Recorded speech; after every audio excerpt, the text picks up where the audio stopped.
Yeah, How was it? It was good. Well, I was the first person actually to realize that he's a dick. I was like, yo, Donald, what is the most populous thing in the world? And he was like, music? I go, no, ice cream. These new means are Proliferating. Yeah. You know, Twitter, you know.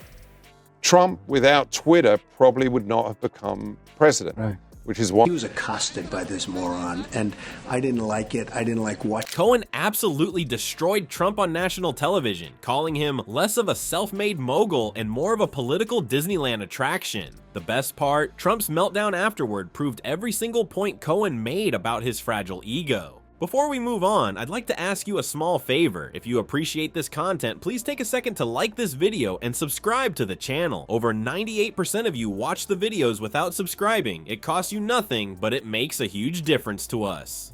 So, did you click the subscribe button?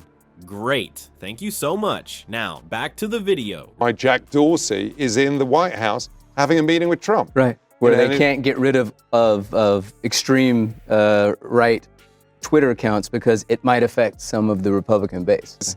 They get rid of the racists, they're going to have less Twitter subscribers. Yeah. So obviously he can claim, oh, I believe in freedom of speech, and obviously I won't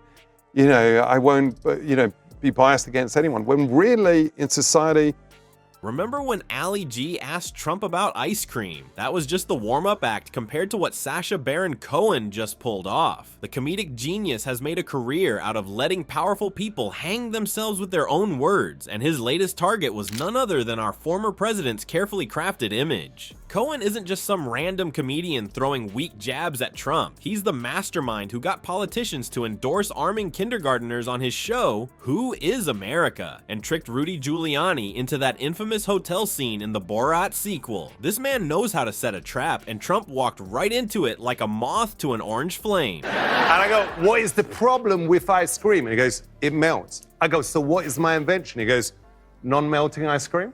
I go, that is actually a wicked idea. Watching it, and a lot of other people felt the same way, and the security guard should be ashamed of him. He was a pathetic security guard. I think that was his security guard, though. I don't know whose guard it was. I don't think it was. Actually, Ryan said it was not his. During his recent appearance, Cohen didn't just make a few jokes about Trump's hair or spray tan. He performed a surgical strike on Trump's entire identity. He's less of a self-made mogul and more of a political Disneyland attraction, Cohen quipped as the audience roared with laughter. But that was just the appetizer. Cohen methodically listed Trump's business failures like he was reading off a grocery list of disasters. The bankrupt casinos? Check. Trump steaks that nobody wanted to eat? Check. Trump vodka that couldn't even survive in a country where people drink to forget who's president? Double check. Trump University that taught students the valuable lesson of how to get scammed? Triple check with a lawsuit on top. I don't imagine that wouldn't be true. From one master of publicity, though, to another, do you kind of have to give it to Sacha a little bit? I mean, we're talking about him right now. Only because he got away with it. He should never have been allowed to do that. Somebody's security guard, but he was pathetic. So it was too bad. And I will tell you, if it happened to me or if it happened to people that I know, that guy would have been unconscious laying on the ground, and nobody would have blamed us. He should have been put down fast. Did you even know there was a movie called The Dictator, though, before last week? No, I'm not knocking it. Look, I know him. He came in and interviewed me years ago when he was Ali G. That was Ali G, right. And he dumped ashes all over a great guy, and he should have never been allowed to get away with it. He should have really been... Then came the knockout punch that had the audience gasping for air between laughs. Cohen deadpanned that it would be unfair to tarnish the reputation of AIDS by associating it with Donald Trump. The crowd didn't just laugh, they lost their minds completely. Even the cameraman was shaking so hard you'd think he was filming during an earthquake. What makes Cohen's approach so deadly is his signature method. He plays nice at first, seeming almost friendly, before he delivers the fatal comedic blow when you least expect it. It's like watching a comedic assassin at work. Remember how Trump bragged that he immediately walked out of his Ali G interview years ago? Well, the footage shows Trump sitting through multiple questions, proving once again that his relationship with the truth is complicated. That complicated relationship with the truth was about to get even more tangled as Cohen's jokes triggered what might be the most presidential temper tantrum in recent memory. For a guy who loves calling others snowflakes, Trump's reaction to Cohen's jokes was about as cool and collected as a toddler denied ice cream at a birthday party. And he asked me some absolutely ridiculous questions. After 2 questions, I left the interview. And I was very proud of myself. I was the only one that left because he dealt with politicians and they didn't leave. Right. And he misrepresented. They said it was BBC and it was a major interview and they had somebody dressed up like this, good-looking guy from BBC. Then when I sat down for the interview, it was Ali G. They went through a 45-minute interview asking all of this nonsense. I left. I never got credit for that because they never showed that. But he's a bad guy, he's a moron, and he should have been.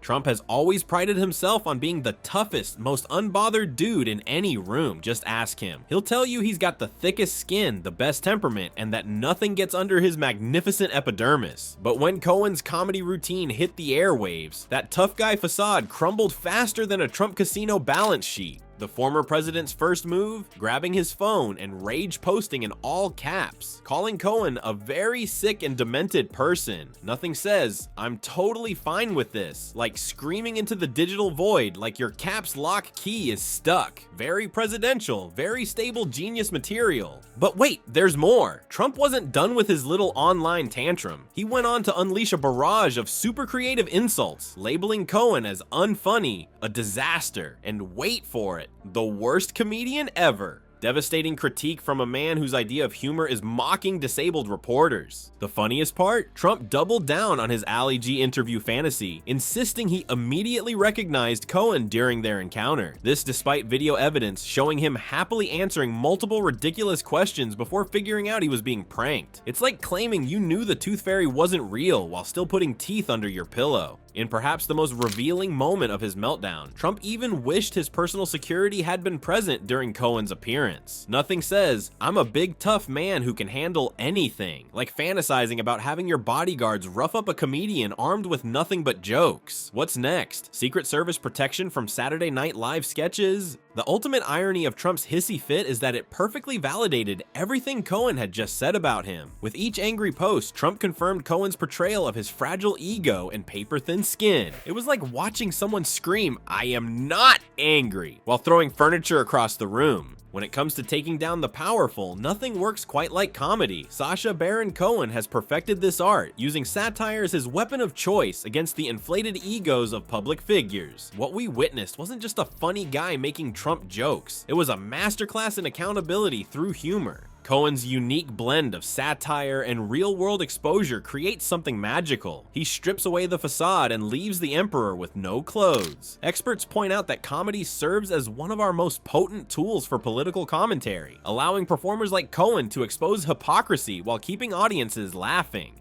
The beauty of this whole situation? Trump handed Cohen the victory on a silver platter. For someone who built his brand on being unshakable, his meltdown proved exactly what we all suspected. Cohen simply held up a mirror, and Trump couldn't handle his own reflection. No wonder he's still throwing a tantrum.